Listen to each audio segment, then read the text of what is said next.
And then to send you over to one of my contacts. Well, welcome everybody.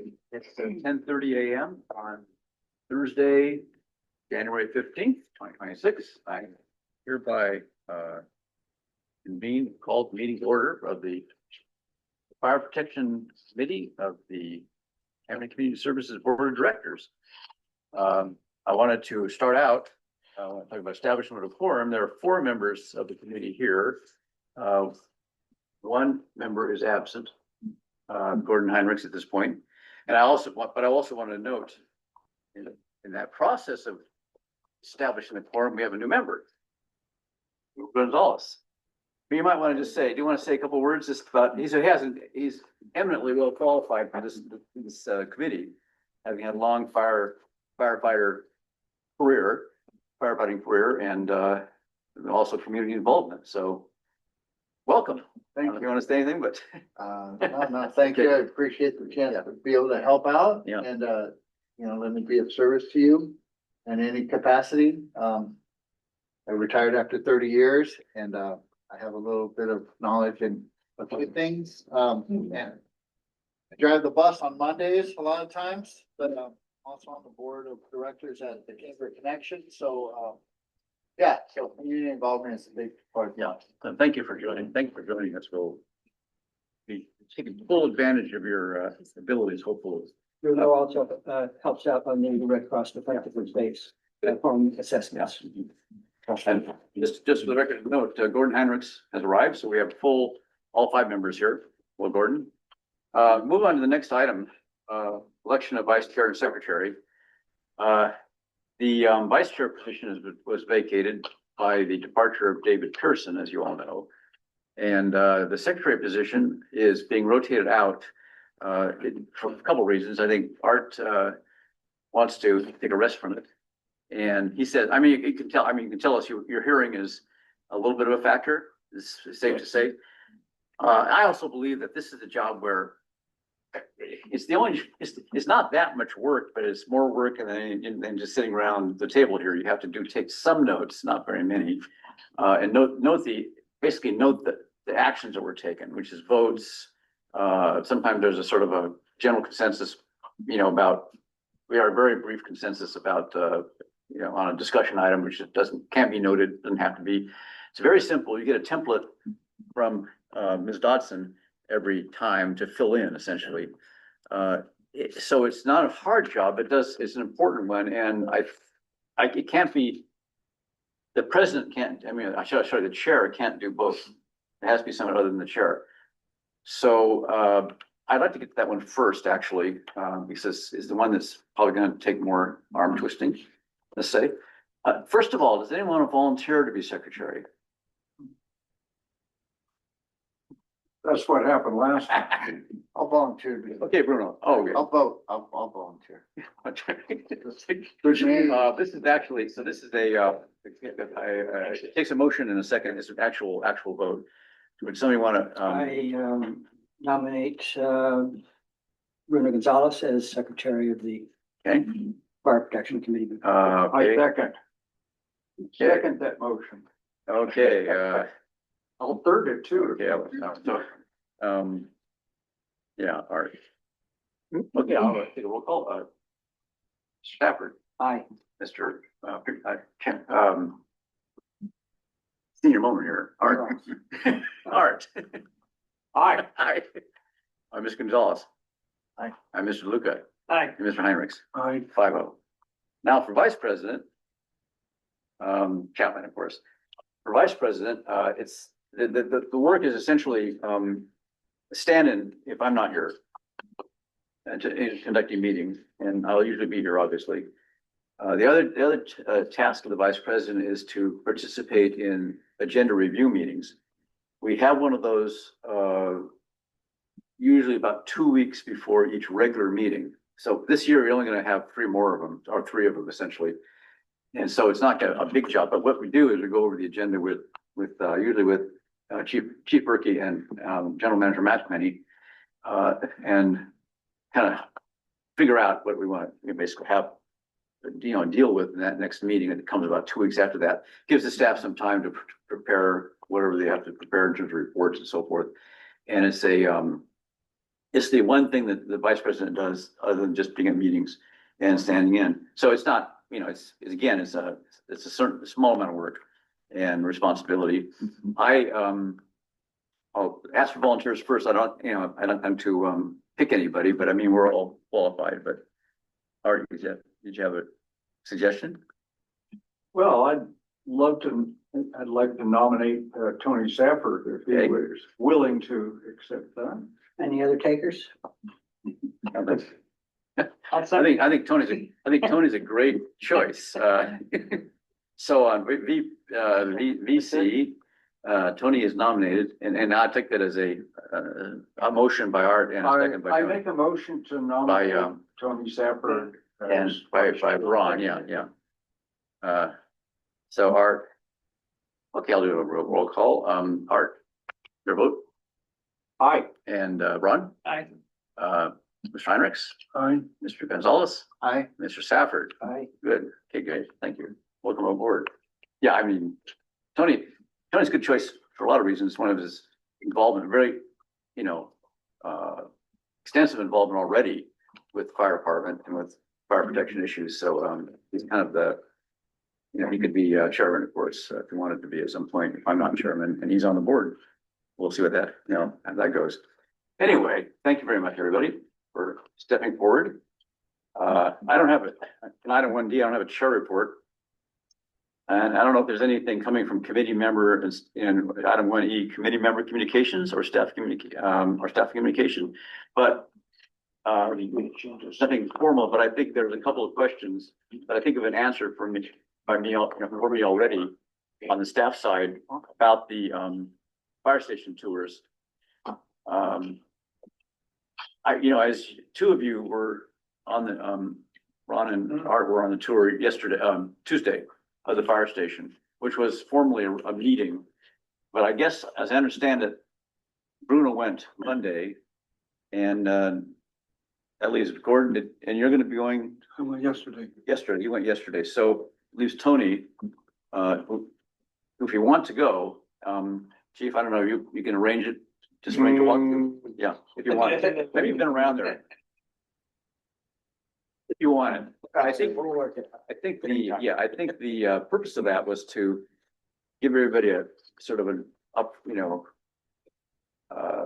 first person view of the fire station, of the facility, and some sense of what the identified needs are. So we can discuss more, in a more informed way, the capital needs and of that facility, which we're going to be doing today, I think subsequently too. So it sounds like we're all set in terms of fire department, fire station knowledge. That's good. Does anybody from the committee, first of all, committee members want to communicate some brief notice of anything that's happening? Any questions they may have related to fire protection, fire safety? Okay. Well, I can say that viewing the facilities and getting a description of it from Chief Berkey and his staff helped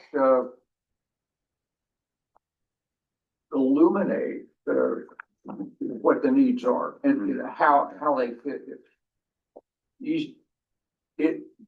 Words on paper are abstractions. Getting to see the facilities helps to see what the real needs are.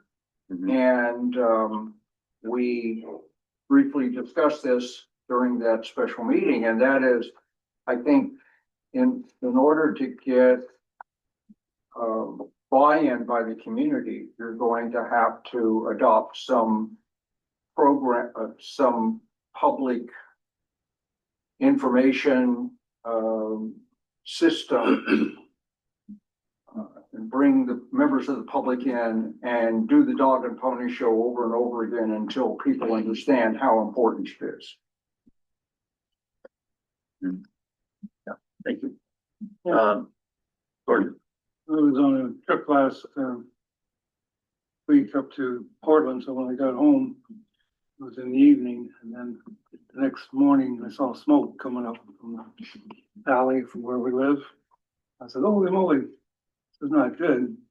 But then I thought there was something that was not raging freely, let's say. So we called the fire department. They said, call 911. 911 said, call the fire department.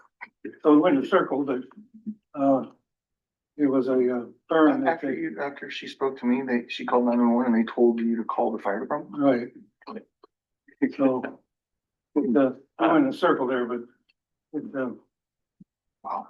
but I don't think, for me coming in one night before, how would I know quicker when that is being done to alert people that may not go on the website and say, yeah, we're gonna have a burn or whatever, just a comment. I don't know how to address that, but That's a good point. I'm gonna ask, actually, we talked to maybe, Mr. Metheny and Chief Berkey both about how that, if you think it was adequately handled, the communication part, because I also noticed smoke on, I think it was Tuesday. And out there in the distance, kind of a tall smoke. And I was driving, I think I was actually driving to, this may have been actually Monday, I was doing something. And, I noticed coming back to my house, there was signs up at Ardath and Burton's saying, controlled burn in progress, don't call the fire department, basically. Something the words to that effect. I realized that, that's what it was, because I noticed some smoke in the distance. And I don't know if, did you get many calls? I mean, did you get many calls on that? Because it does seem, eventually there's this big thing on the website and all that sort of stuff. But is there any way you might have been able to do it, we've been able to do it differently to get more people apprised of it? Yeah, absolutely. So the reason why it came so late on our side was that we were being told that it was already being taken care of on CAL FIRE's side. And of course, it was not not a Cambria Fire Department operation either. Right, and we were notified, but again, we were notified that the notifications were going to be going out, and they did. They just didn't reach as many people as we do in our community. So that's where, like, when they first sent it out, we didn't send it out as immediately because again, they kind of advised us they were kind of taking care of that. I know it's not your responsibility, but I have seen signs on Highway 1 or Highway 101 even, when there are controlled burns.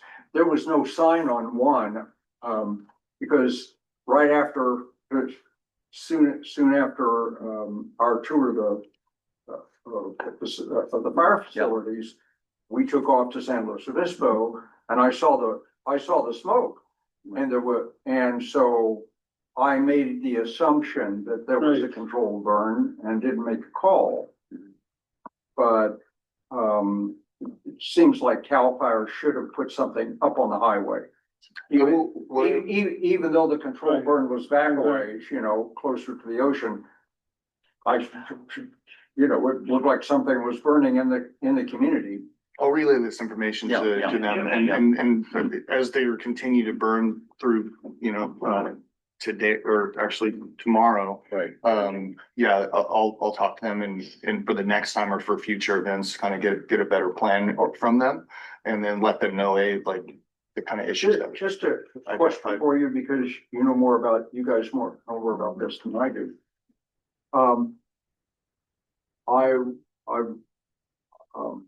I drove and I rode my bike, and I also drove into Morro Bay yesterday. There was a controlled burn somewhere near Morro Bay yesterday, and the winds almost blew me off my bicycle. So how in the world could they conduct a controlled burn when you've got 40-mile-an-hour winds blowing? I don't understand that. Unless it was a fire, unless it was a legitimate fire and I didn't see the source of it. So they have fire marshals, fire department personnel that analyze the weather, the relative humidity, and they'll analyze the wind. And then they have several different engines and agencies that will be on that to maintain containment of those types of things. So it's actually pretty common. And this is the time of year where they start doing those control burns, because we've recently had a lot of wet weather, which everything gets super, super moist, and that's why you see that dark smoke. It's a slow burn. And so while the general public doesn't understand, you know, the fire, what do you call it? The fire behavior in this type of weather, they're really good at what they do. It would be more worrisome if it was in the dry, hot weather of the summer with no rain. There is. And everything was yellow and dry. And Then it in would other words, the really- fuel's moist, it doesn't really burn much, but But I hear you. basically. Just, Yeah. it lingers, it smolders, Yeah, and yeah. it just, it I takes. was taken aback. Yeah. Yeah, and it was a controlled burn yesterday. And they have multiple agencies out there. So this is ran by the Upper Las Tablas Templeton or Upper Las Tablas Resource Conservation District. Like they're the ones that are kind of in charge of it. And they did the same thing last year and they have a whole process. And I've been out there with them multiple times and walked through the process with them and how they determine what days and when, and how they're, you know, what areas they're going to burn. This was all supposed to be burned last year.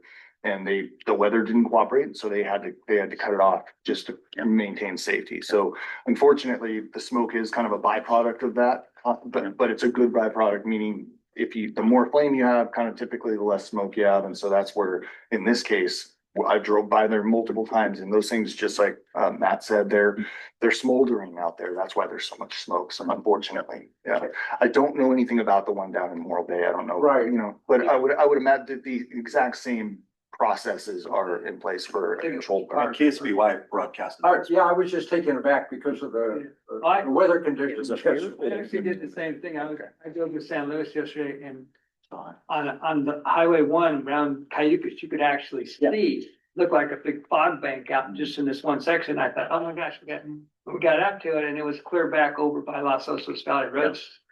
Between the one and the line. And it was just filtering all the way down through the valley out onto the highway, which is kind of interesting. Gordon, did you have a question? So it was commented about a couple of years ago, they had a big burn up at the lighthouse. They were burning some of the weeds out and they broadcasted whatever. But when it was lit, we go up to the elephant seal stuff every once in a while. So we were going up there and the smoke came right over the top of Cambria because the wind changed. And then they were already in the middle of the burn, so everybody started calling in because it was a big plume, if you remember that. But so it can change, it's even, you know, the weather's not predictable very much, so it's always good to have, but they did have a burn sign up. When we got there.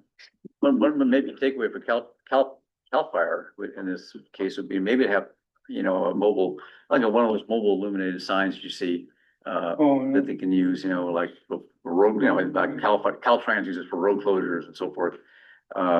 Might be a useful thing. They might do it already, but that might, in this case, it might have been good to have something out there, a place where people go by all the time, like the highway, rather than just a sign down by. Especially visitors, we don't know what a Right. burn is, exactly, like, whoa, it's serious. When we advertise on the radio, local radio, maybe a PSA type thing. Just remember everybody, there's a burn this weekend, or maybe the local TV channel where we can put a little. Oh, KSBY does that sometimes. Just something. Yeah, I guess they have news news reports on it. I'll take all this back to the That's chiefs and see what they can do. Anything else from staff? Comments, questions? Okay. Reports. Going on public comment, before going to public comment, I wanted to find out who's here. Could you, if you just give us your name and, I'm Deborah Boynton. oh, Deborah Boyne, I okay, have the training wheels on to take Dave's place. Okay. Right, okay, yeah. I'm observing your meeting for a few minutes. I'm gonna have to leave. Okay, well, yeah. later on. And also online, we have iPhone 23, which I think is Christina Galloway and Julia Rice online. So I'll move on to public comment, which is a comment on items that are under our purview, our committee, but are not on today's agenda. First of all, Ms. Boynton, do you want to comment on anything? Um, And well, you have to, you don't have to. all Yeah. of you. Part of the issue is our local citizens do not sign up for the CCSD email alerts. they're not signed up. If they had signed up and read, they would have known. And this is a big, big problem. It's people signing up. A lot of our locals don't do social media. So we have issues just trying to get them signing up for alerts. And the CCSD and Matthew's constantly putting things out. And if they would just sign up for the emails and the alerts and read those, I knew that already, that there was gonna be a controlled burn. And yes, the signs on Highway 1 would be helpful. I mean, you're talking about smoke down near Cayucos, that could have been Montana de Oro.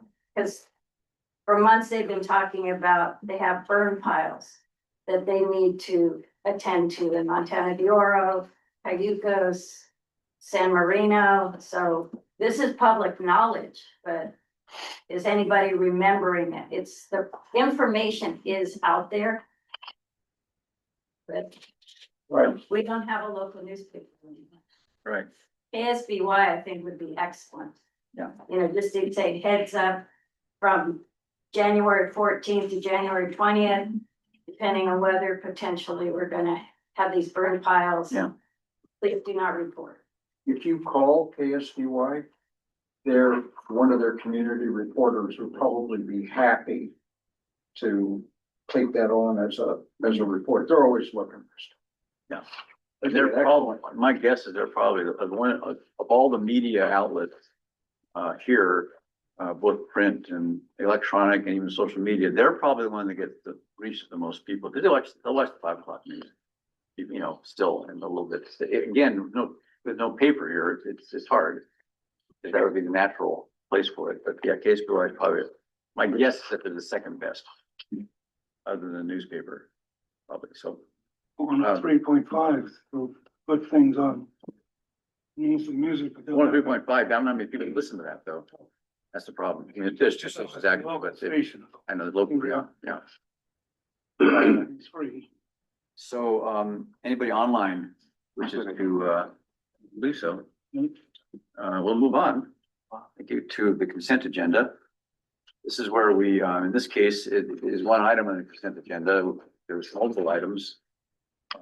Future secretary, we should know that there are multiple items that can be approved all at once in a package. In our case, it's almost always just the minutes. My question now is, does anyone have need to change anything on the minutes? Anything that is, needs to be corrected?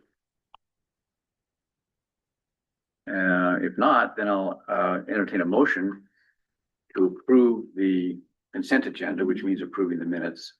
I move to approve the consent agenda. Okay, and a second. I second. Okay, call the roll. Tony? Aye. Art? Oh, the roll. I'm calling the roll. Art, your vote. I was just. Oh, was names. you seconded it, right? I did. Yeah. I approve. Just a vote. Yeah, okay. Yeah, aye. Aye. Bruno? Hi. Ron? Aye. And Gordon? Aye. Okay, great. Thank you. Moving on to the regular business items. Just to sort of give you a little bit of a setup for this, you'll notice if you read through these that 4A and 4B have a lot in common. And there's 4A is specific to the apparatus bay situation. As you know, on our tour, we talked about, we went through, that's where the engines are, of course, and everything. And we talked about some of the specific issues like that with exhaust ventilation, the location of the fitness area in there, and a few other things. So 4A was, I think staff wanted to take that up sort of specifically, that issue of the health and safety issues in the apparatus bay. So notice on 4B, it's also there. 4B, has a long list of items that are capital items, including the apparatus bay. The point of 4B, in my mind, and then why it's there as a separate item, is that we want to basically use that as our discussion there as to help us focus on a creation of a capital plan that covers everything in a, reasonably economical way. And, it either would cover the apparatus bay or not. We could also talk about the apparatus bay as something maybe we could deal with upfront, with a higher priority based on our current financial resources.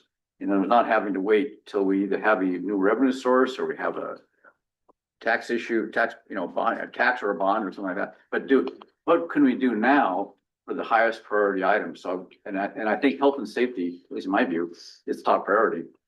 It takes a little bit, it basically gets a little bit of seniority over even future comforts and things like that, because it's, as I say, health and safety. So that's my introduction to 4A, which is rather specific, the particular part of the fire station. I'll turn that over to staff to give the report, and then we'll come back for discussion. Yeah, absolutely. Thank you. So first, I want to thank everybody for doing the tour. I really appreciate you guys coming by and to have this. This originated back, in the beginning of this committee, the discussion regarding this, just because this is such a long planning process. These things take so long to plan, and we want to make sure that we're kind of ahead of the. I feel like we're already behind, so we're just trying to bring this to the attention because these things take so long to come to fruition. So again, thank you guys for coming up and actually doing the tour. So it was separated for that reason, exactly what you pointed out, which was is there a way to correct this problem? Yeah. And then also, in almost in the meantime, while we're talking about the bigger issue. So is there a way to fund this? Is there a way to correct this immediate problem? While we discussed kind of the bigger issue of getting because obviously the entire station remodel and that's going to be a large undertaking. And this might not be, it might be something where we can do kind of come up with a smaller, more feasible funding solution. So that's why we kind of separated it. I think we talked about most of it when we did our tour. And just to bring Tony up to speed a little bit, it's essentially the issue is our in our apparatus bay. One of the bay door areas, a pretty significant area, is used for exercise equipment, and it's our gym. And so what they've noticed, this was very common back in the day for fire departments. I'm sure most of them had at some point a gym in the engine bay. And what they're realizing, and a huge move in the industry right now, is fire department health and safety, including cancer. And so what they're seeing is that cancer is a very, very large problem in the fire service. There's so many different causes and issues, and they're trying to kind of separate them. One of the largest ones was this type of setting where you're creating an environment to almost like a pathway for those carcinogens to enter the body. And that's where, if you're in the gym, not only does the particulates are in the air just because of the exhaust system, but also on the equipment, and they come in contact with your skin. So there's a lot of it, and there's study after study after study to the point where now there's regulations from OSHA and FPA that are advising against it. So that's kind of what this particular agenda item covers. The solutions, we're open to solutions. We've kind of discussed a couple of them when we're up there at the tour. But we're open to is this as easy as putting a temporary building up in our area that removes that from the engine bay? Is it possible to wall off that area? There's some discussion points as far as what direction we want to go, and then of course funding. What does that look like? Is it possible? Just a suggestion. Is it possible to get like a temporary structure, like a C train? Put all the equipment in the C train. I know you'd have to have it vented, and both ends can open, stuff like that. Because there's room. I mean, it's kind of a funky idea, but something like that, not necessarily that. Sure. Something in that regards to just for specifically. I know some of the apparatus or some of your training material things wouldn't fit in like a C train because you do the ropes and stuff like that. A C train probably wouldn't be the best idea, only because of the insulate. You talk about, what the activities that are going on. They're good for storage, and if we're going to be training with those are great for training buildings. So that's, but for actual, usage like that, daily usage, probably not a good idea as far as a gymnasium type setting, but a temporary structure, absolutely. There's a ton of Yeah. temporary structures that are relatively cheap. You know, the foundation is probably one of the most expensive parts, and then actually the structures can be, you know, Permits. yeah, it's a quick pop-up type structures that can be used for that. But again, those are just solutions we can discuss and. Sounds like the quickest and easiest would be So, yeah. something like that, temporary structure of some sort. Well. Yep. Tough shed. You know, Yeah. a pre-made, Yep. shed Yeah, large tough enough sheds, yeah, tough sheds. to house your exercise equipment. Yep. Yeah. Because it doesn't really have to be insulated, Those maybe typically, some light, but that would be it. most of the ones that I've seen that large, have the ability to be insulated, and that wouldn't, you know, they're not incredibly expensive on that. If you're putting up the structure, the insulation, everything you put on, it isn't gonna add too much of a cost overall. But again, that's something we just need to, you know, kind of get to research that, And Is there a recommendation in the direction you want to go? well, the one thing I want to be cognizant of is the larger overall picture. So if we're moving, and that's where 4B comes in, but Yeah. that's where, how much money are we willing to spend in lieu of a station remodel? I think probably moving forward and looking at a station remodel and kind of getting that solidified, and so what do we want and what direction are we going to go there? Is it going to be worth spending this money in the meantime? Because you don't want to buy a kitchen table and then remodel the entire kitchen, you know. So we want to be cognizant of what money we're spending in that area. So that's kind of the bigger question that I have. I don't particularly have a specific recommendation as far as that type of a building. But I'm willing to look into it. I'm willing, if that's the direction we want to go. If we are talking about, let's say, expansion, looking into the future, you have 6 bays now. You take one bay away, and at some point in the future, you need that bay, you're gonna have to strip out everything, and so something outside would be a more preferable than to do something. Then inside. walling Yeah. off or whatever, yeah. Yeah, Agreed. it's my. Yeah. Agreed. what Yeah. else? So it sounds like we're focusing on just commentary. You're assuming focusing on a very specific thing about the exercise area being part of this, because that's the, you know, that's when they'd be breathing the most, I mean, heavily breathing fumes. And then so it makes the project a little more, obviously, a lot of other things that would be done ultimately in ventilation and that sort of thing that are more expensive. But if you focus on this one thing, that's kind of what I think staff had in mind with that, isolating this item to one business item. It does seem that even you could almost even rent the building, temporary building, couldn't you? Yeah. Lease one, rent one, or is it possible? I mean, some of my thoughts, you know, because obviously we have budgetary issues. We talk about, Right.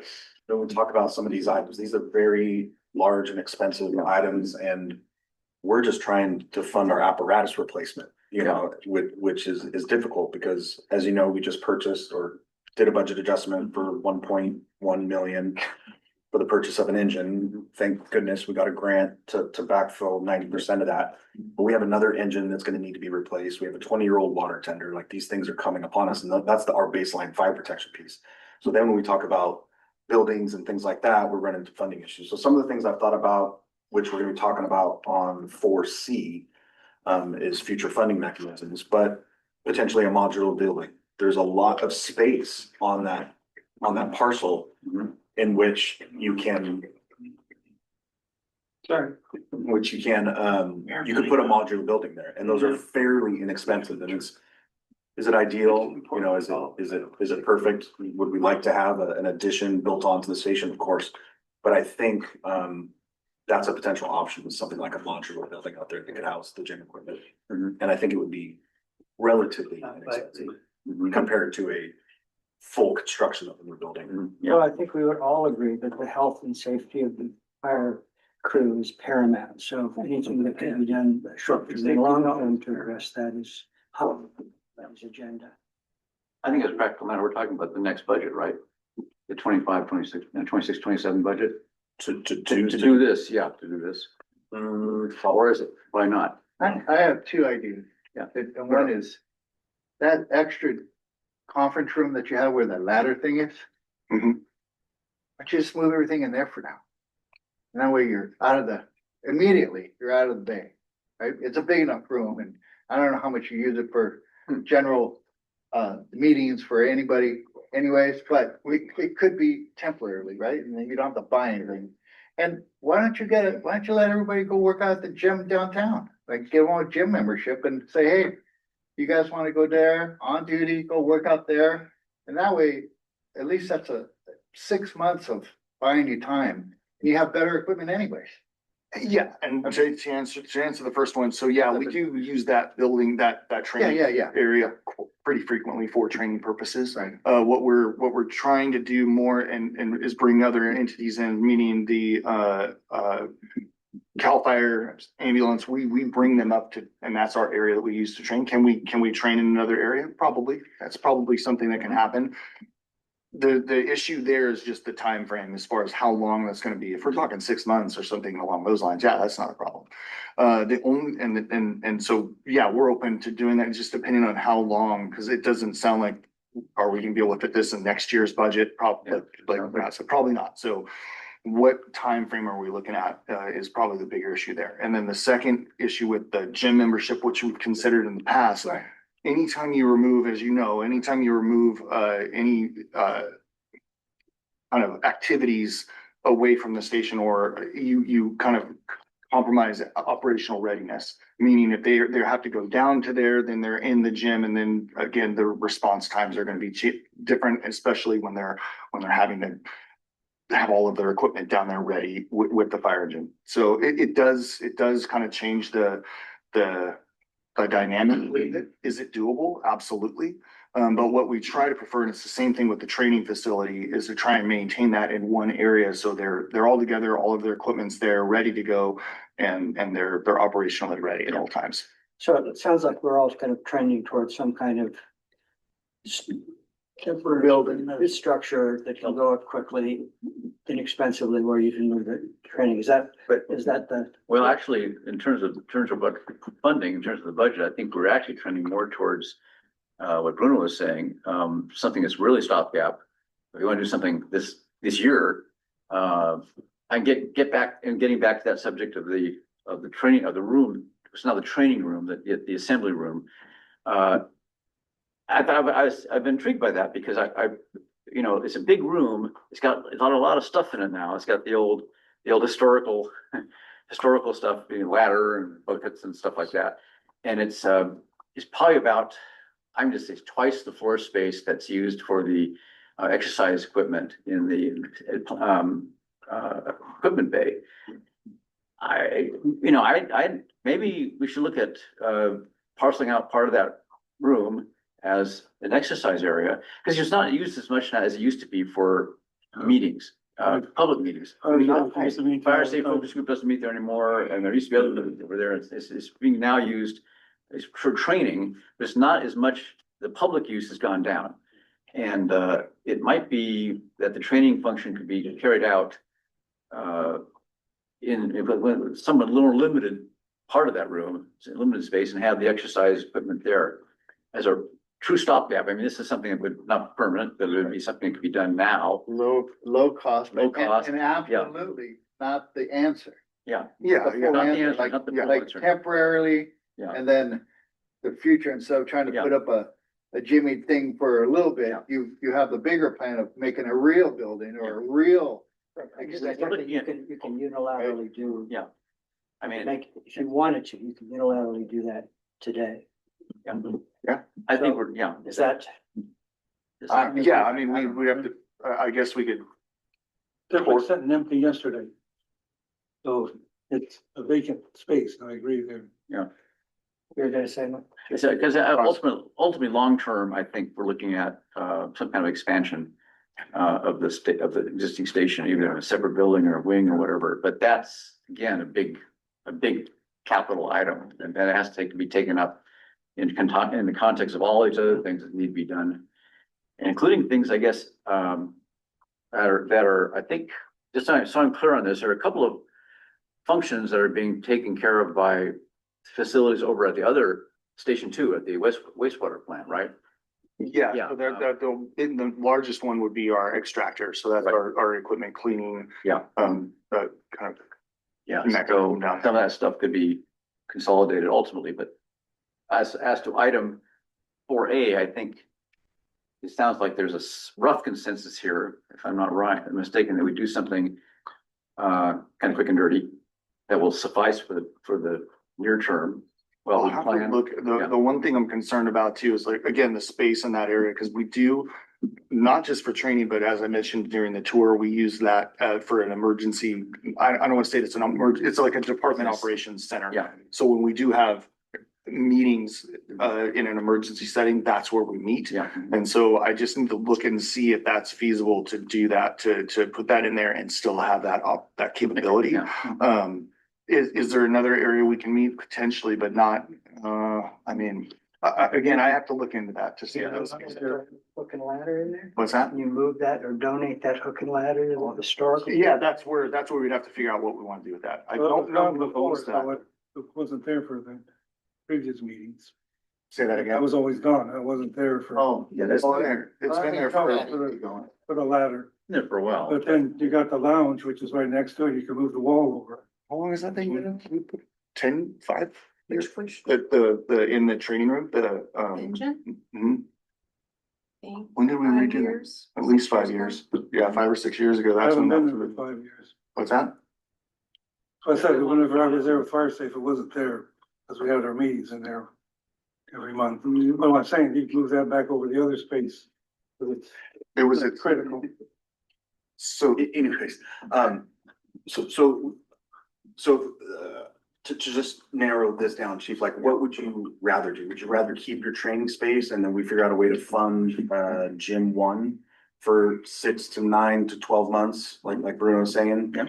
You know, and while it affects operational readiness to a certain extent, I mean, if they have their turnouts by the engine and they're able to freaking jump in and go, I mean, would that be better for you than to relocate the entire gym into the training room and sacrifice some of the other uses of it? I'd like to let the crews make that decision as far as, and kind of get their feedback on that. I'm leaning more toward, as I mentioned, keeping it all in one spot. So if we can put it into the training room, that's probably a better option for me. Plus, I don't know what the availability is for Gym 1. I don't know if they're. It's actually. I got the price or. Okay, and so that's what. Plenty of Space time. It's 24 hours a day, you have your own key fobs, you're going at 1 in the morning, all that stuff. Yeah. Okay, so yeah, let me run that by the crews if that's okay with you guys. And Oh, that's fine, yeah. And then, and it's gonna speak to that. And then, like I said, the training room is not a bad idea. I mean, I just want to make sure that we have across the board an operational readiness as far as with the emergency operations there and then for them too. And then So- is the idea to forward a temporary or a new structure for the gym for the next budget? I think so we're gonna be working on the next budget. In addition to updating the CIP list, I'll be frank, there is no room moving forward in the next fiscal year or probably even the fiscal year after that for this type of a capital improvement project, considering the engine replacements. Our general fund is down to 1.6 once we spend that money from for the fire engine.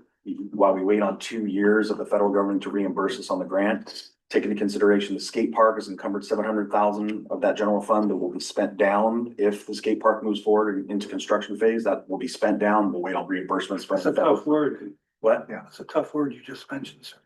What? If, that's not proper, when is the better word. When You said if the skate park moves or constructed, it's gonna be constructed. It's definitely an if.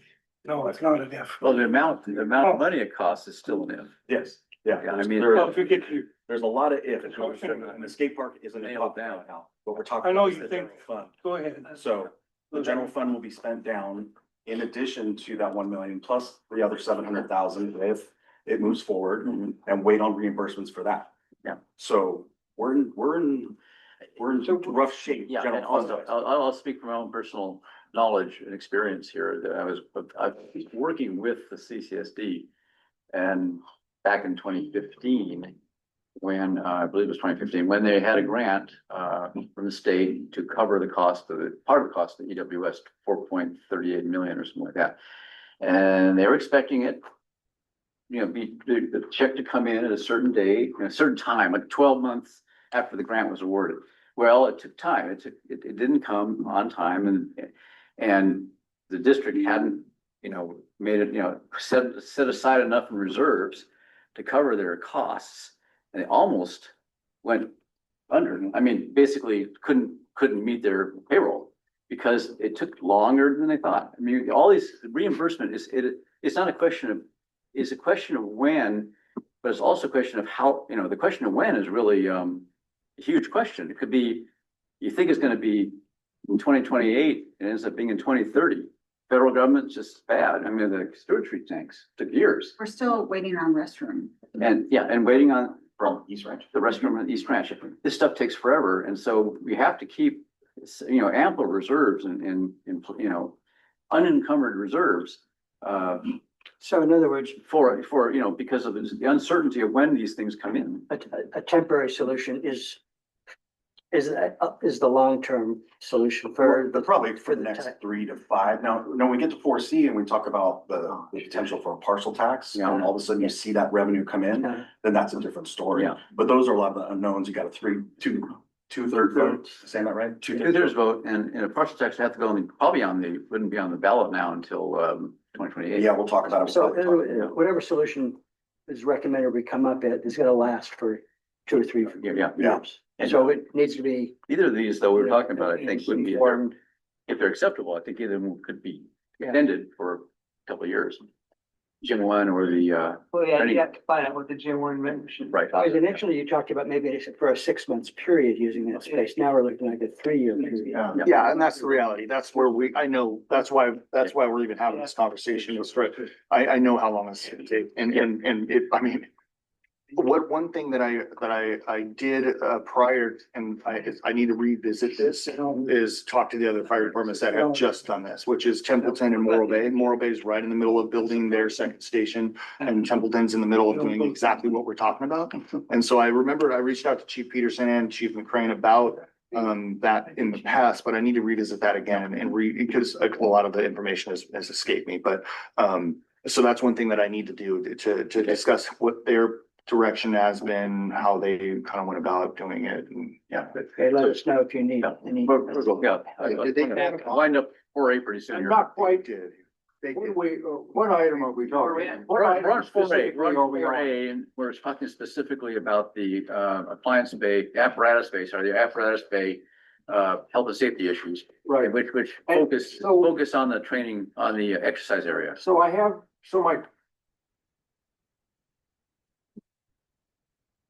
I guess my recommendation is that you focus on those items that have the largest impact on on health and safety with the least cost. And you set yourself a set of priorities that are doable, that you can recommend to the board, so that the board will approve those items and you can get them done as quickly as possible.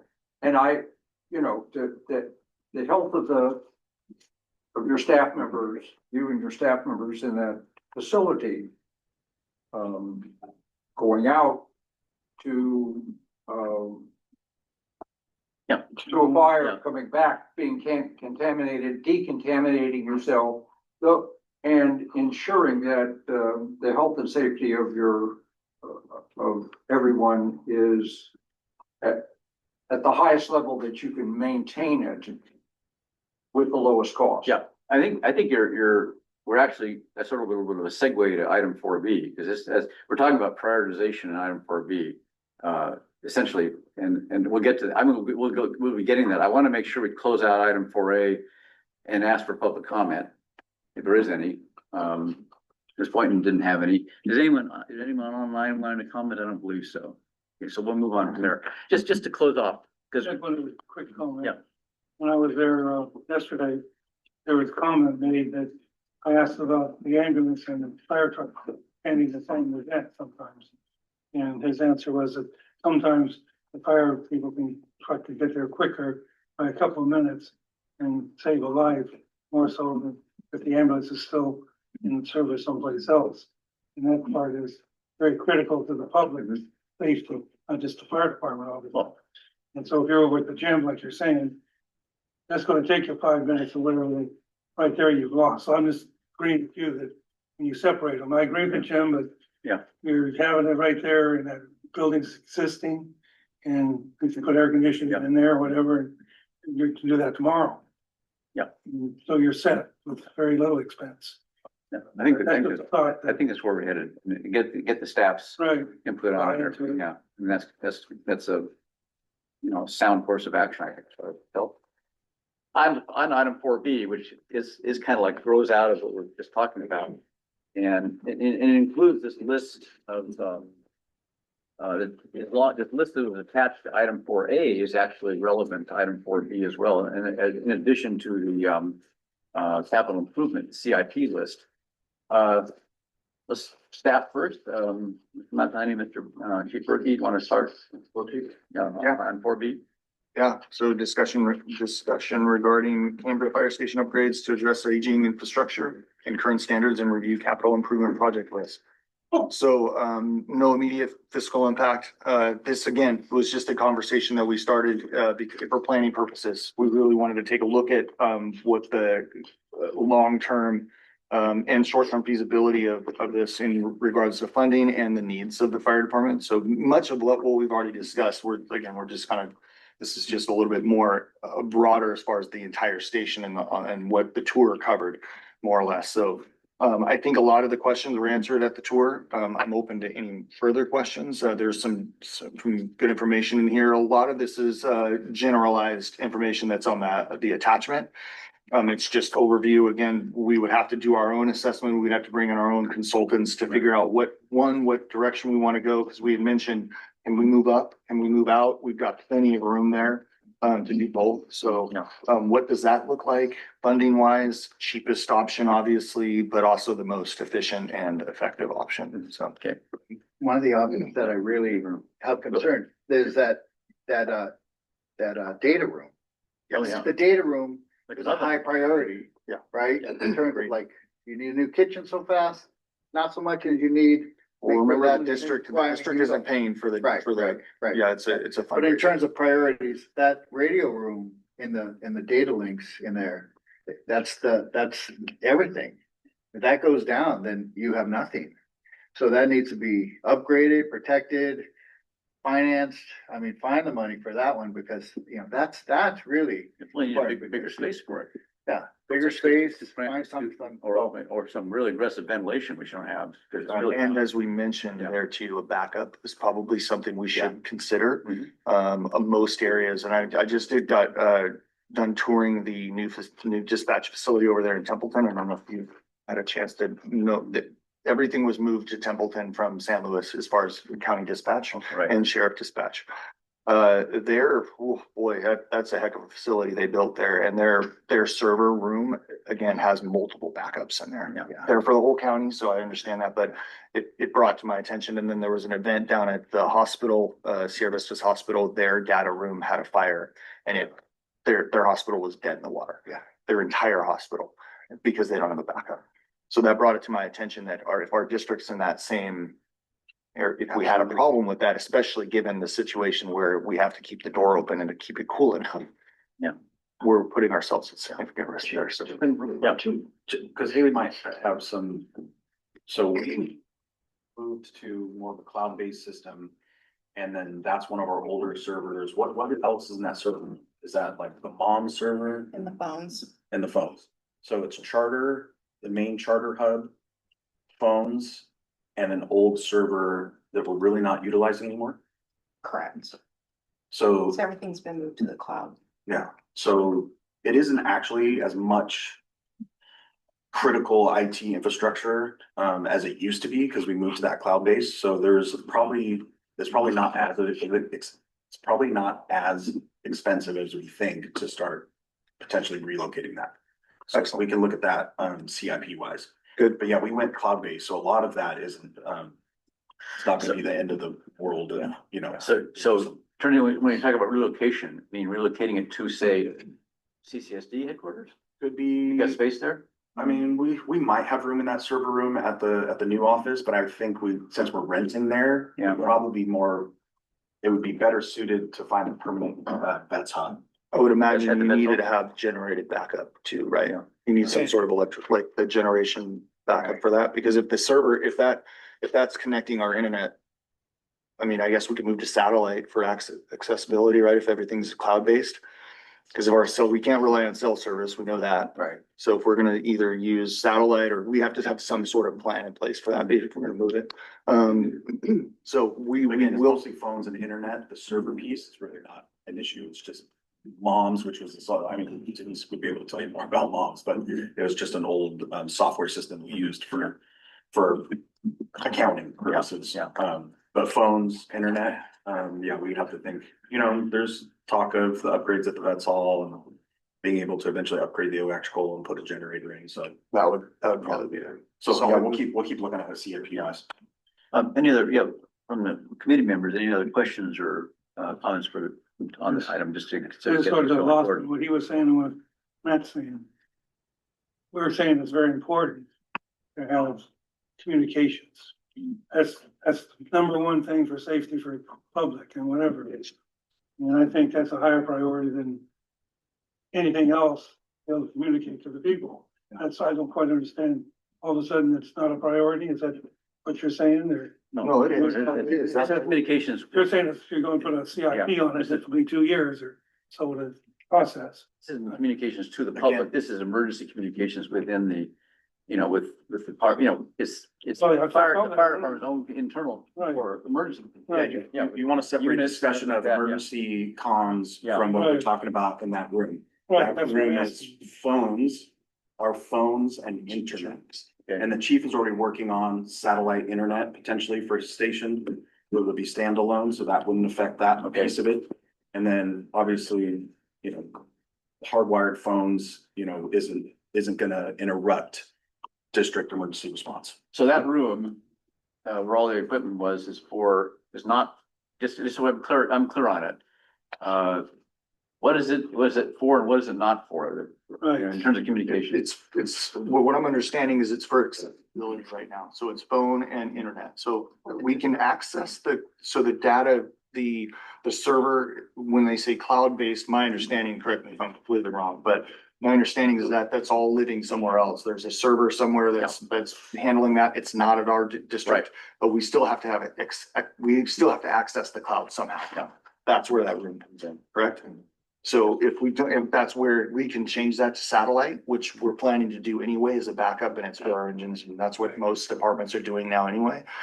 Satellite's proven to be a kind of the direction that most of the technologies go, but The fire department has a generator. They have their own radio, right, towers, handheld radios. So as far as emergency response goes, their comms, they're solid there. When we talk about that server room, it's district operations. It's connecting to the internet here.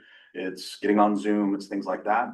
And all of our file systems have moved cloud-based, so that old server doesn't really matter to us. So it's phones, internet. So it's something that we could maybe solve that problem by not having as much stuff there in that room. Correct. So we just have to think about the location of where we would relocate that for district stability in terms of day-to-day operations, not emergency operations.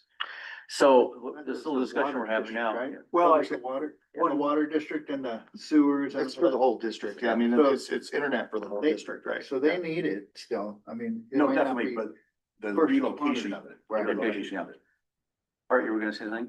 Just the observation that, the closet that the communications equipment is in is not ventilated.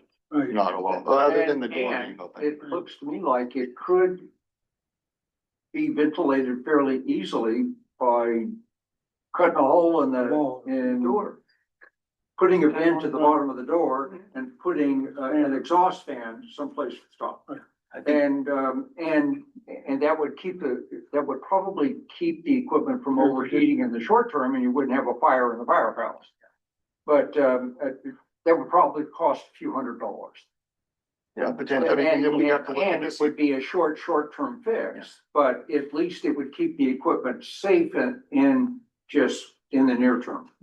And we discussed that during the tour as well, because we're talking especially about moving the gym indoors into the training room, Mhm. then air conditioning is gonna be necessary. So that could be something we added on to that. Again, it would be ducting, whatever they would, I don't know what they need to do, but that could be a potential avenue to solve both of those problems, is just upgrading the non-existent air conditioning at the station. Mhm. Yeah, you have central, I mean, not central air, but you have central heating. You have Yeah, that system. again, it's outdated and I think only half of the system is working currently. Mhm. We have an air conditioning system in place, but it hasn't worked for I don't think it's ever worked since I've been up there. Yeah. You probably put wall units in or something like Yeah, that. you can put in like A a wall heat pump unit, for a wall unit. $200. In that room, Yeah. yeah. Yeah, and They then, installed all. Yeah. yeah, and I would just be investigating what the Yeah. correct, what Yeah. the most efficient, cost effective I don't want to get operate. too, I don't want this decision to get, I mean, this discussion to get too granular on these specific items. I think what we're trying to do here is, and I think what I'm heading up to is an ad hoc committee to work over the next 3 months on this. We need to,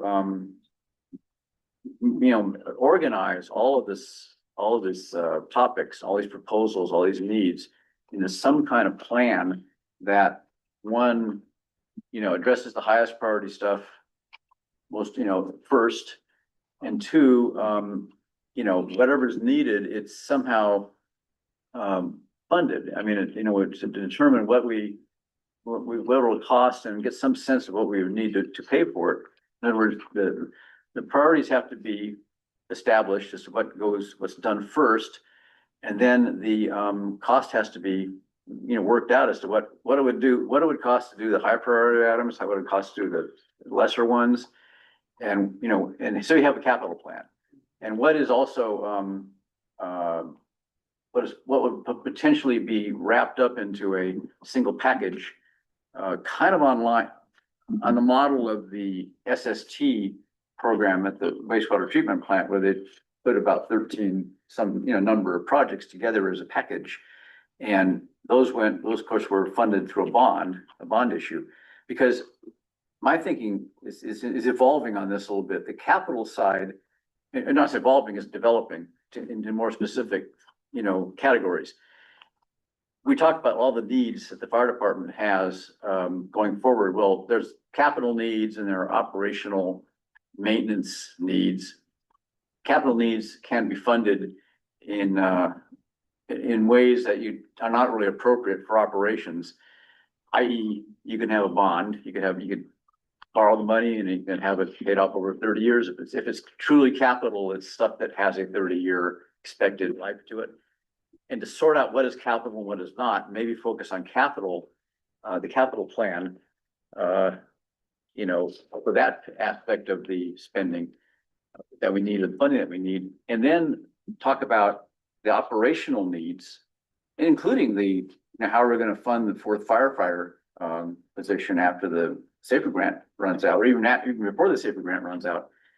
Things like that are not yet funded. It's operational, how that's done. So there's kind of two revenue questions here. And item 4B seems to me a good place to talk about how we identify and organize the capital needs for a long-term plan, which could be funded in a number of ways, but could be funded through debt as well as higher revenue. And then separate out maybe not this time around, but what's left over, put in the category of ongoing costs that are, within the next 5 years, which you have to spend and which you're going to count on spending every 5 years, like replacing equipment, maintenance of the structure, maintenance of everything. And of course, also staffing, salaries and wages and all that. What you need for that going forward is, dealt with through a different kind of revenue stream. So to me, 4B, just to, get the discussion focused, is on what in the way of capital needs can we identify and then kind of categorize them so that we make sure we get the most urgent stuff done, most expeditiously with, and with some funding that can be actually, as a practical manner we can achieve. And also have to note that there are other demands on our funding, one of which has to do with that evacuation and the potential of having an evacuation route developed, at least one, maybe several, and other things that are not specific to the fire station. So we have to keep those in mind too as fundamental thing. I wanted to get that in there while we talk about this, because I do think it's an appropriate subject for an ad hoc subcommittee of this group to work with staff on over the next, basically between now and April, and come back with something hopefully fleshed out in the way of a plan. Having said that, I'll return, send it back, back to you guys for any comments and questions. Eric Gordon. I noticed is a capital expense we're talking about, but the first item is listing vest for active shooters. I would think that'd be a very high priority. And so now I'll be open and people are not, some of them are not as smart as others, and they just like to bring the fire department together and have a shootout. If you look under ranking, that's B, that has been budgeted for, and there's actual current year expenditure. So we've already bought those. Yeah, that's actually. Okay, it's on here as a wish list, I thought still yet. No, the way it works is B is budgeted, and then I said other one priorities. Right. is high priority for the next.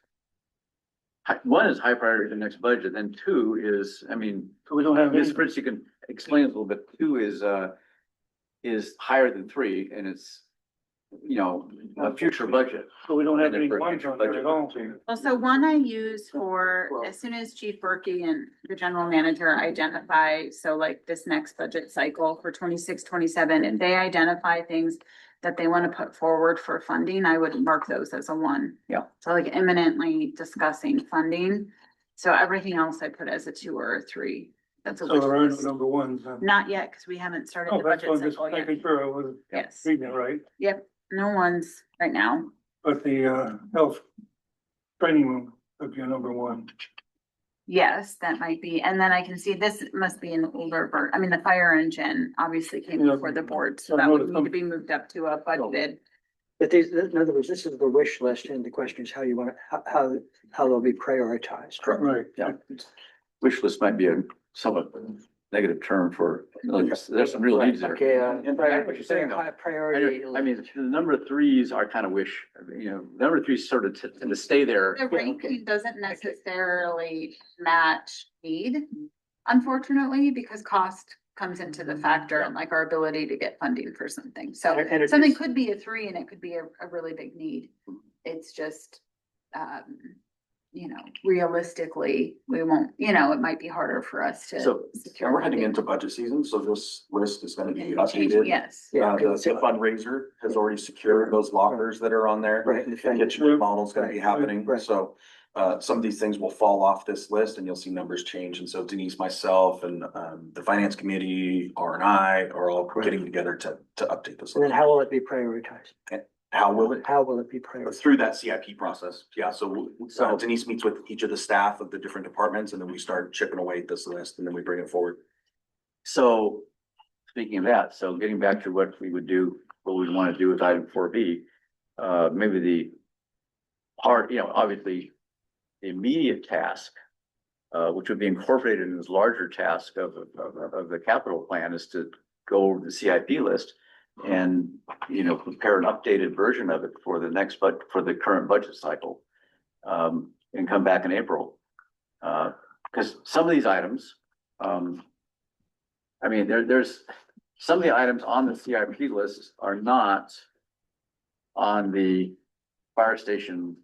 I guess, looking at 4A, actually, they're not on the list of identified needs in item 4A and by implication, item 4B. So That's what they I'm have trying to to be figure out. It reconciled. didn't look clear to me. We have to reconcile the CIP list to what Right. the staff is now, the fire department is now identifying as urgent, as a more urgent need. So the gym relocation is on there. It's priority number 3, but it says metal building apparatus base, Okay. storage and gym Yeah. relocation. So that's on there. That's what it is. Yeah. And And what else is, there's some things that are not, though, aren't there? I mean, I mean, and then there's, again, this isn't the update. It needs to be updated as we created it yeah, before, but This committee wasn't around. right. they weren't around, Yeah, yeah. we weren't around during the CIP budget time, so this is a new, bringing you into the fold. Yes. Where it used to be just R and I Right. and the finance committee, so. Hopefully over the next couple months, as we meet with staff, we can start getting this updated and then we'll bring it forward to you and show it to the ad hoc. Yeah. We'll just have to work on timing. Yeah, so there are, and gate and fencing, isn't that something that's? It's already been done. Yeah. Already been taken care of. That's why I Things here said, that- stop giving us- Right. Yeah, most of this list has been handled for the most part. I mean, there's still outstanding, Okay. but Yeah, questions? So, first of all, is there any public comment on this? I don't think so. No. It seems to me, I mean, I get this, get staff input on this too. Keep one. Yeah. The best thing for us to do would be to, I could appoint, or first got a couple of volunteers. I could appoint, have a 2-member, subcommittee, work with staff, chief and, general manager McElhenney, and actually, our finance manager too, Ms. Fritz, on, first of all, making sure that the CIP list for the 26-27 budget incorporates the highest priority items that have been identified in the staff report, say, that we have today. Staff report 4A and 4A2. And then to move on from there, add a longer term plan for capital needs. I think that would be the best way to describe the committee's mandate, committee's task for the next 3 months. Now, who here, I'll ask for volunteers.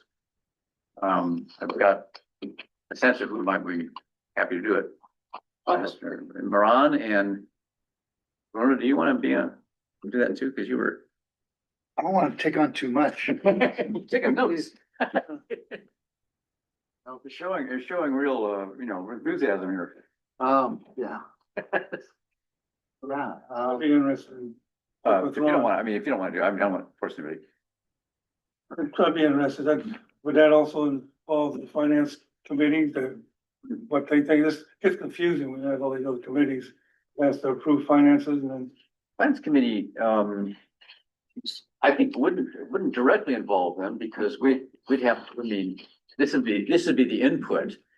correct me if I'm wrong. That Matt, goes too. into the It sounds process. like the normal procedures are gonna continue. Yeah. We're gonna bring it to the committee and get input. Is that correct? Prioritize, prioritize. So we should separate the fire protection committee's role in the CIP to working with you.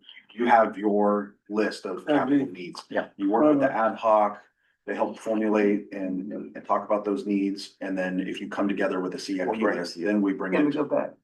we bring it up the chain and then the finance committee takes a look at those. The finance committee is only really looking at those that we are asking for funding for that That particular fiscal year. They're not going to address the priority of the list or the items on the list. I think this, chief and the committee would be the experts on that. So it's really only things that we're bringing forward for immediate funding is where finance would give their recommendations to the board, and then the board ultimately is the one who, through the budgeting process, can say yes or no.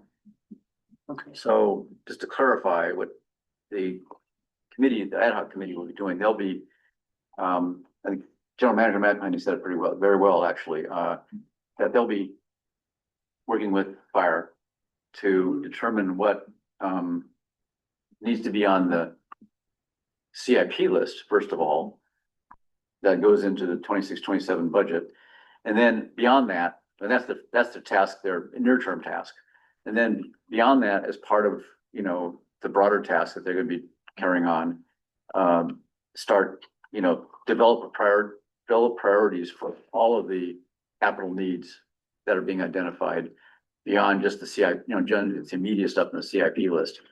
And that could go into the issue of, you know, do you do it all, not as a, you know, budget by budget, year by year, but do it all as a package? And talk about that issue, yeah, the funding issue and kind of, but capital, first of all, CIP list, update it, then capital plan. Develop it. Is that clear enough? Okay, good. So, one action taken, as chair, I have the, power to appoint ad hoc committees. I'll appoint, Gordon Heinrichs and Ron DeLuca as an ad hoc committee, to, carry out the job I just described, which is to update the CIP, work with fire department staff to update the CIP list. Chief, yeah. Yeah. Yeah, you're fine with that. And Chief, you're fine with that description, yeah. Absolutely. And then beyond that, and then to proceed from there to, begin development of a long-term capital plan for the fire On that department. latter point. Yeah.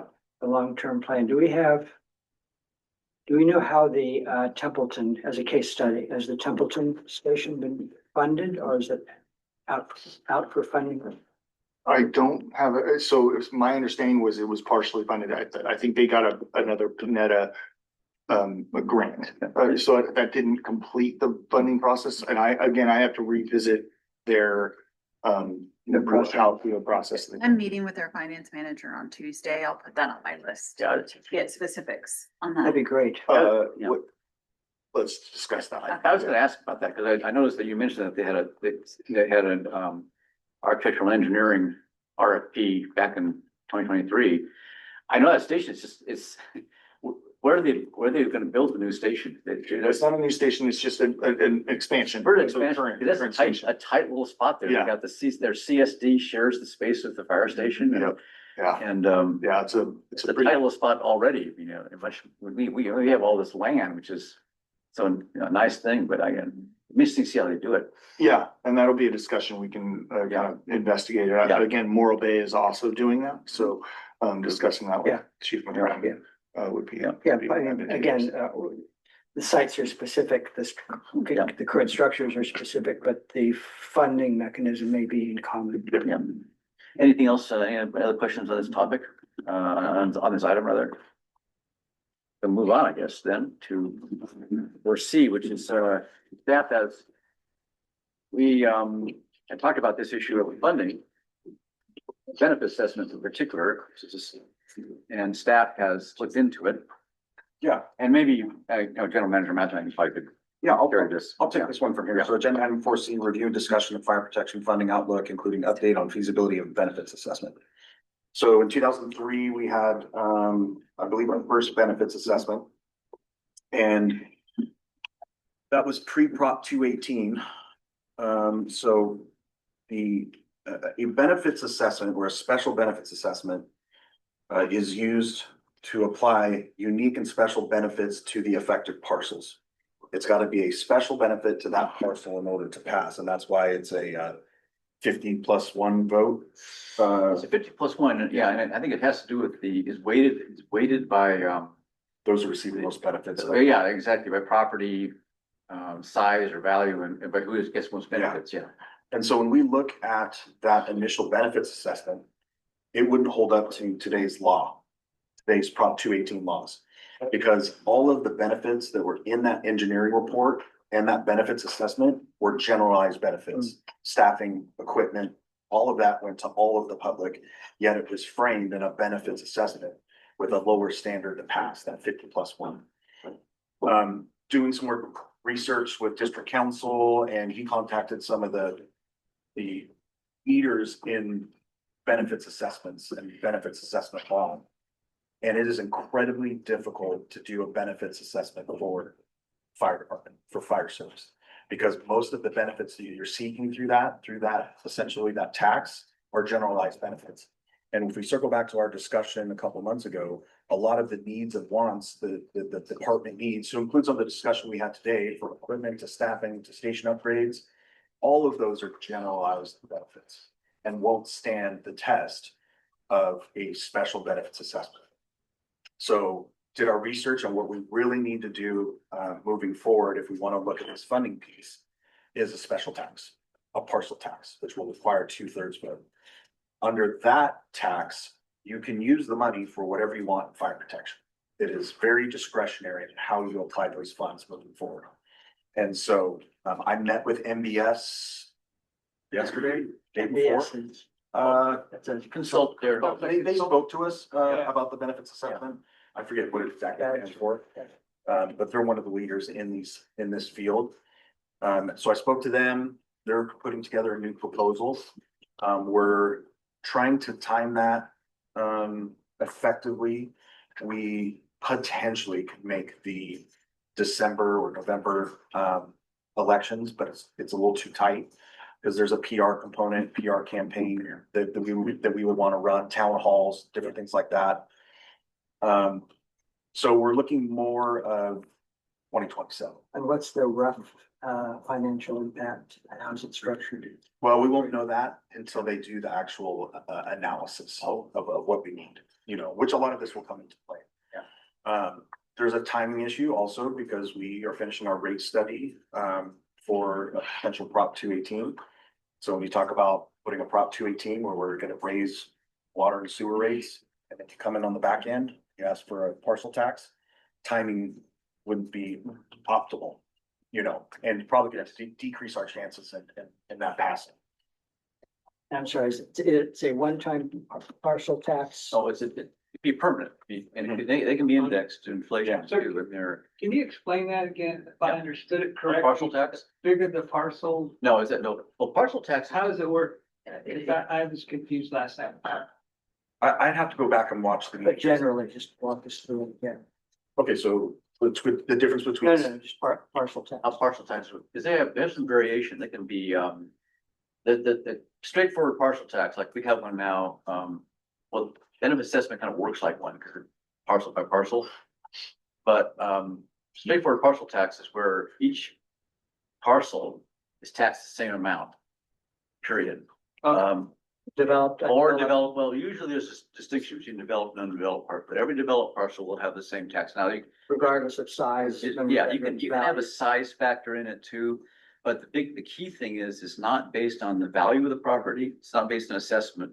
So everybody kind of pays the same, which tends to be, a problem for people who are, maybe have properties that are not, they're not that rich themselves and they don't have, valuable properties and they're paying their, what the guy with the, owns a house on the water pays. That's one of the problems with it. The other one is that it's General, Mr. McConaughey was saying, the timing of these things is gonna be tricky, because if there are gonna be rate increases for water and sewer, they tend to come, we do them annually, like we'll say, we'll do a Prop 218 for a series of rate increases, like for over year 1, year 2, 3 year. And so every year is gonna be one of those things, and then a tax on top of that, in that atmosphere, unless it's got some really sense of real urgency, is a tough sell. Most of them don't pass. And even for buyer, they're hard to get through because of the making the case for it. So I'm particularly, I don't like them. A lot of reasons as a proposal, and I think a lot of people know my thinking here about the alternate revenue source. The alternate revenue source that's not being discussed here, but incorporation. Oh, gotcha. Yeah. We'll talk about that later, but they're tricky. They're hard, they're not easy to sell, and and they're a risk if you bank on that too much, but. Yeah, some of the things that may or may not work in our favor, and what this company will also do is polling. Yeah. So they'll go out and poll the community and start to kind of get the pulse of the community on their thoughts, wants, and needs of this, and that part of the assessment piece that we would pay those consultants will let us know kind of where to stand with the county on that. I think there's been some shift with the Palisades fire. I think there's been some shift with our neighborhood awareness groups and the evacuation concerns, things like that, that may be in our favor. Fire insurance, losing fire insurance. So that may help us in this case. The polling is really what's going to guide us, tell us, where we are with the community. Yeah, the issue will be supporting this tax. the inequitability of wealth and Mhm. fixed income. Yeah. That's the big hurdle, I think, for it. And also I think it has to be, we have to decide what we want to put in it as what's going to be funded. Mhm. It's got to look like it's pretty urgent stuff. It's not just, probably not just general operating funds. I mean, you could have that in there, but people, I think, are more focused on this particular thing that they really need. See that they need has to be in there somehow. So it's what gets paid for the partial tax is important.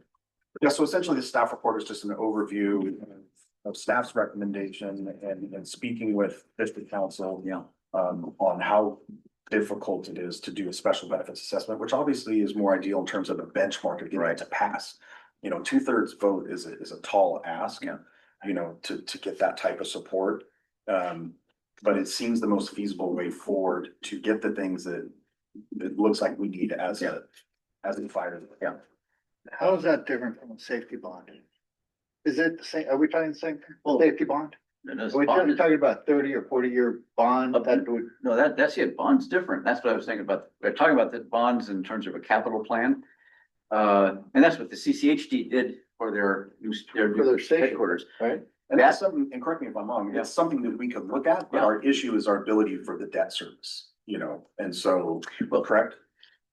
Yeah, I mean, Which is why the partial tax would help with the ability to potentially get a bond and be able to. well, get that debt so the service. hard part with the general fund is I believe we have capacity for debt service as far as they look at a metric called the debt service coverage ratio when right. they go out. It's a big thing. We don't carry a lot of debt in the general fund. I think Right. we have, you know, like, That was a- yeah, His truck. his out there, truck, that's it. you know, $50,000 is our only debt in the general Then fund. again, And so we have the revenues to support debt. The hard part is our operating budget. We actually, our operating budget can't support the debt service payment.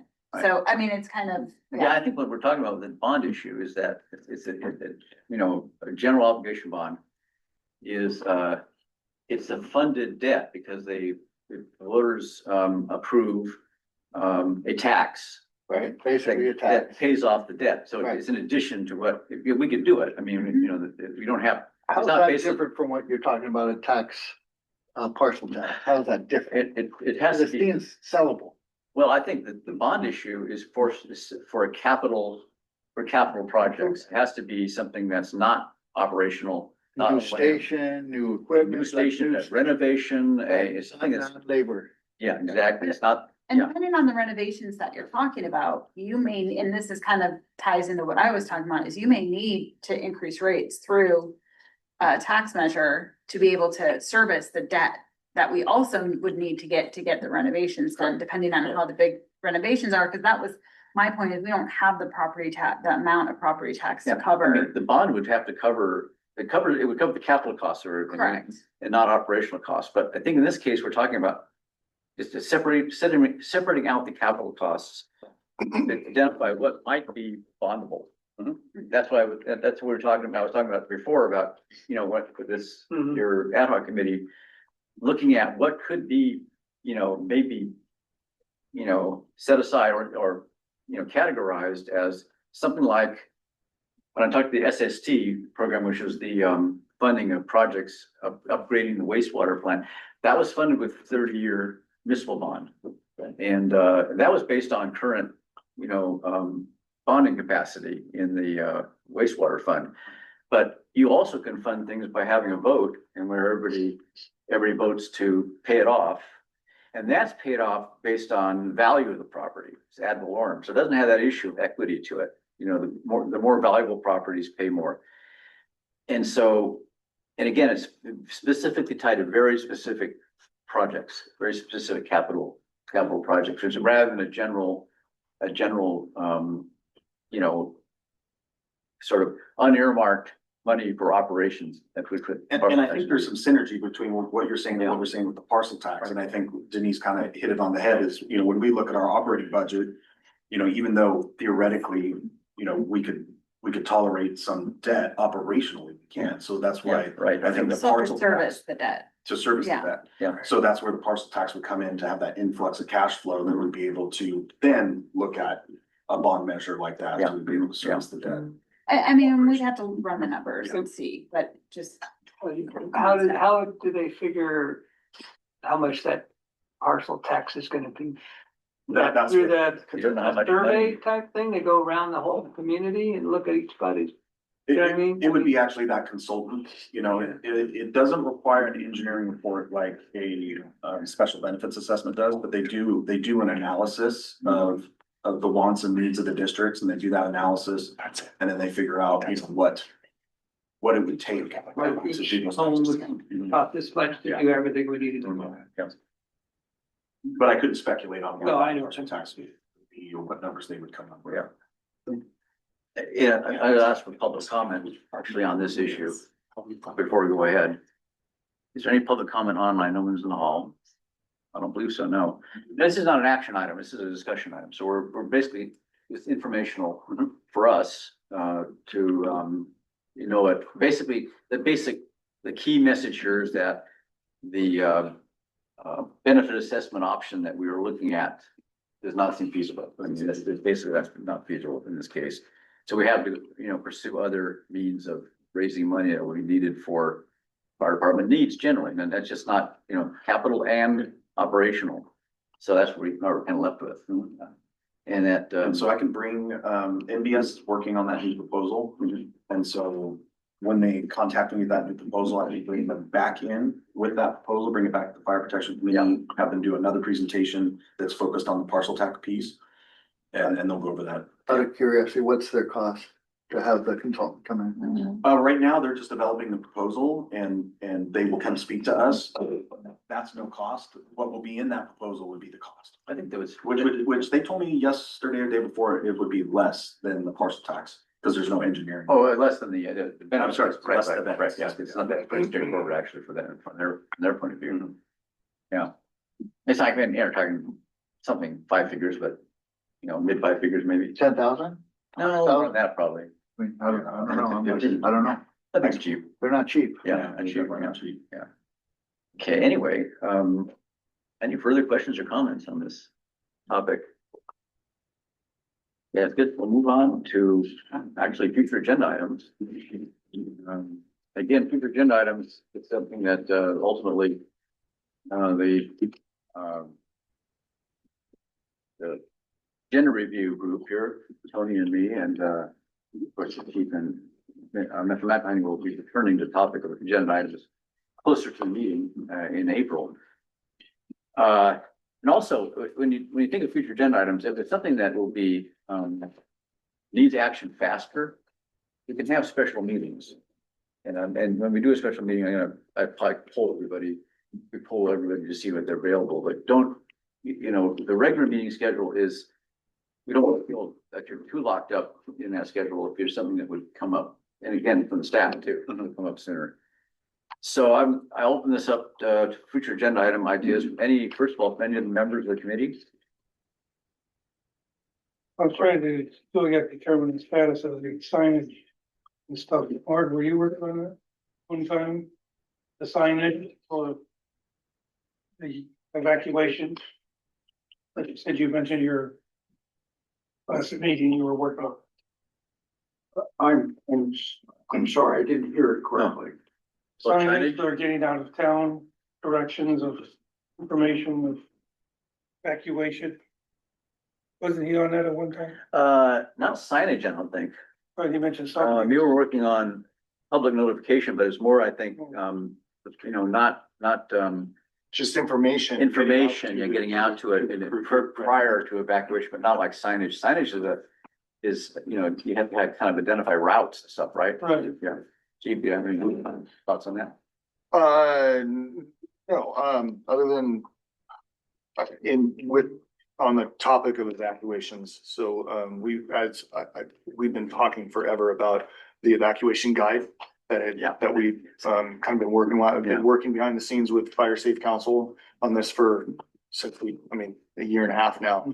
And, it's taken quite a bit of time to get to where we really want it. We've made significant progress with it. We just introduced it to the county chiefs last week. And of course, they did what they do. Made it more complicated, but they brought a lot of good points up into, you know, because it has to be it can't be Cambria specific and then the rest of the county separate. We want it all to flow together. And so that's where we really have to, that's kind of the challenges that we're facing with that. Scotty Jalbert from County OES, he formed or reformed. They've had this in the past and it's kind of been, it hasn't been used for a while. So he reformed the evacuation committee for the county. Myself, I'm on it with Chief Bryson from the Cascadero, Scotty, obviously, and some and then the Fire Safety Council personnel. So they're working on the bigger picture as far as the county the evacuation process, which again, we're a part of. Our maps and our pre-planned guides, those are all kind of becoming flagship for what the direction is for the county. So it's been really positive, although it's been quite the task to move forward. So just wanted to kind of add that into the conversation as far as notifications or any publications that are going to be coming out. That should be within the next couple of months, but we don't know. I don't know what the time frame is to complete that. And for clarity, all signage is managed and regulated by the county. So any evacuation signage, anything that goes on, anything near the roads is county purview. Yeah, for sure. And I was not speaking to signage. I'm speaking to publication like that evacuation. Yeah. Signage, that's all. Yeah. And I Definitely guess- not signage that's going on the road for sure. Does that include the school signage that we have in various places?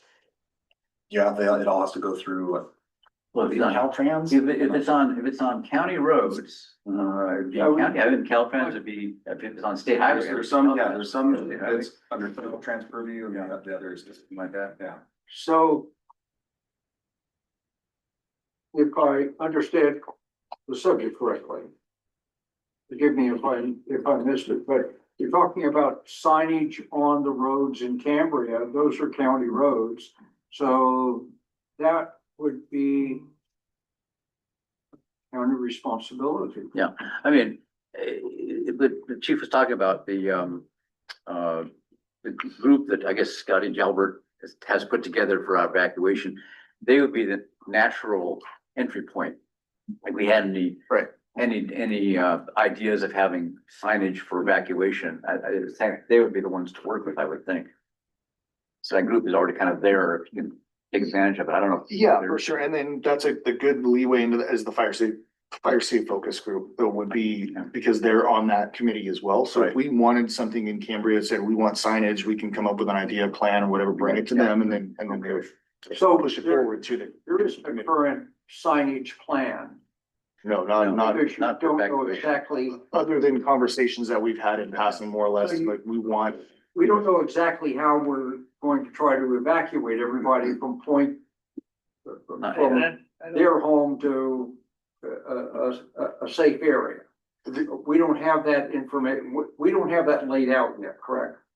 So we would be able to put the signage up tomorrow if we had the funding and the The chief will tell you, and the buy-in Conversation needs to be, right? the chief will tell you, he wouldn't want to have arrows telling you where to go, because those arrows change depending on where the fire is. There's some That's extensive. not got it. necessarily true.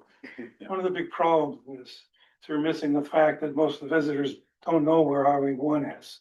When you get tangled up out here you need a sign that says Highway 1 this way. That doesn't say where the fire's going. Now, At least you know where the road is. They do, there are a couple signs like that. There is one, Marine yeah. Terrace, that, but that's an Right. issue, kind of a little beyond evacuation. I mean, as we're talking about now, we have to get Caltrans and county on Right, board. that's what I'm saying. Are we the group that's getting involved here? We need to.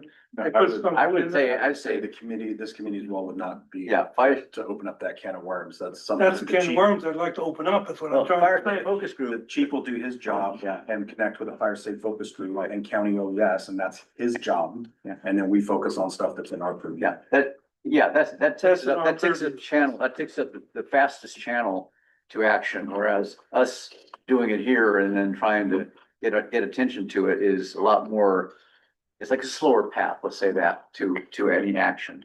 We haven't got any action yet, so it Yeah, doesn't make any that- difference. Starting it. Any other future agenda ideas? I have one for the Yeah, chief. sure. Turn out the PFAs and cancer screening? I mean, since we're kind of talking about fire safety and all that, where are we able to maybe look at PFA free turnouts and in the future and have some sort of extensive cancer screening for firefighters so that That's been can be a, helpful? yeah, that's been a discussion that I've been bringing up, primarily with our insurance company and trying, because most agencies have an insurance company that will fund those. Yes. A health and safety awareness, and I've been working with Paso City and San Luis City on that, because they have an extensive program that not only focuses on just mental health and physical health, but also those types of topics. And so I've been working with them. I've kind of ran into a roadblock with our insurance that they won't support any of those things, which is mind-boggling to me, but it's going to require a little bit further investigation on their half or conversations about that to see what they are willing to fund. But again, it comes down to funding. So those robust programs do cost quite a bit of money, and I have been investigating that for since I became chief, honestly. And when I go back to PFAs, that's the forever chemicals, polyfluoroalkyl substances. It's been found that the chemicals that save us from burning up in fires are the same chemicals that are bleaching out into our skin and causing cancers. Yeah. And we didn't know. The cancer topic is a very, very, very large topic, and I think that's something that warrants a conversation, a further conversation about it when it comes to health and safety. But they are constantly finding, the links even into our protective gear that's causing these things. So So it's very. if I hear you correctly, the highest priority item, it seems to me, on this list are those things that would protect firefighters from carcinogens, and to bleach and to prevent cross-contamination of the equipment and the people. And so If I I'd may, certainly like to see those Chief. those kinds of items funded as quickly as possible. for sure, and if I may, I would prefer to kind of loop it all together and just overall firefighter health and safety. And that's kind of the topic that I think we probably should tackle. And there's a lot to that. Not only physical fitness, but also as mental health is another thing that we haven't really scratched the surface on. So that's where I would like to loop that into that one category, and just overall health and safety of firefighters, which in turn to protect the community. Tackling that as a budgetary item is going to be.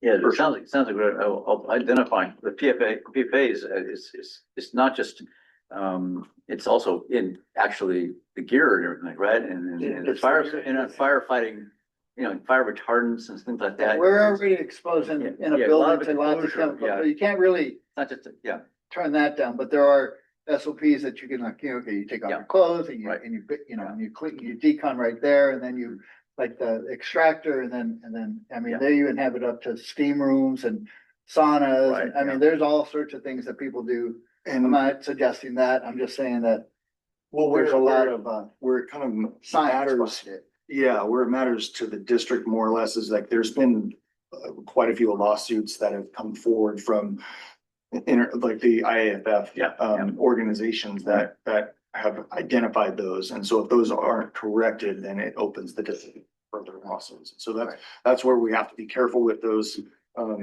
materials and what we, how we're moving forward and that kind of thing. So I think, again, health and safety is a large topic that has already been, we've had conversations about, but. One possibility would be having a report on that, staff report on that in the next agenda, where we are on that, and It's in the union has a strong position. Absolutely. very much, yeah. I'm surprised that insurance doesn't cover it, because covering these costs would be cheaper than covering lawsuit costs. I couldn't agree more, and I've stated that many times. Again, that's where it came up, because the insurance companies for these departments that I've been talking to have been willing to cover it. Again, I don't know the background of why our insurance doesn't, but I was told, I just, again, roadblocks, so I don't know. So, It's not even lawsuits, it's just the health and well-being. Yeah. I think That's it's a legitimate topic for us is, maybe we have the wrong insurer. That's kind of what I thought.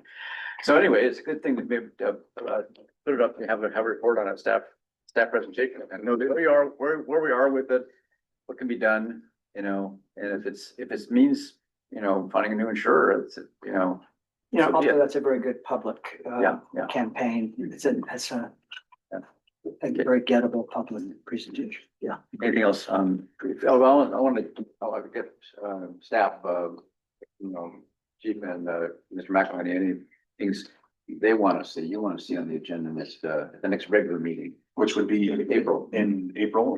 I think we could put the MBS, parcel tax, proposal Okay. and presentation on there. Should we target having the updated Updated CIP list Mhm. for, because, I mean, we are getting to that time, so we're gonna have to work on that, and I think. Have it before April, no? Or is that about the time?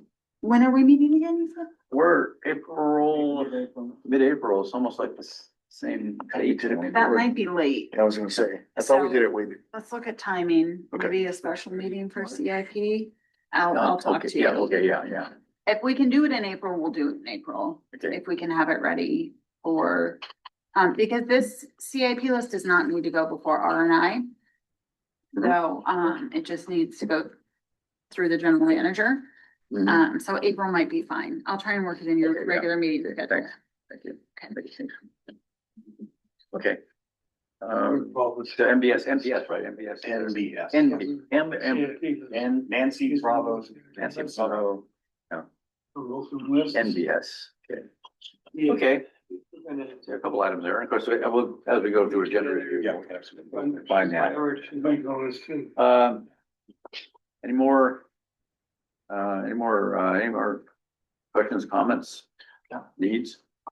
Just the status on evacuation routes for southern areas that are Well, public. I can say that, we had one meeting, informally, with, General Manager McElhenney and also, our council, and then the two members of the board, myself and Karen Dean, to go forward with, approaching the property owners, as to emergency access. Karen and I are meeting via Zoom tomorrow, for two separate meetings. One with, Keith Seidel, who's the manager, well, of course, the manager at, Rancho Marino, and then with John Decker, who owns the next property down.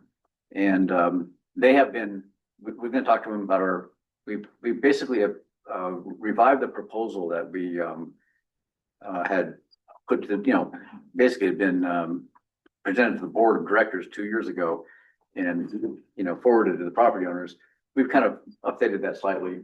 I think both you and, Chief Ricky and General Manager Maxline saw that update.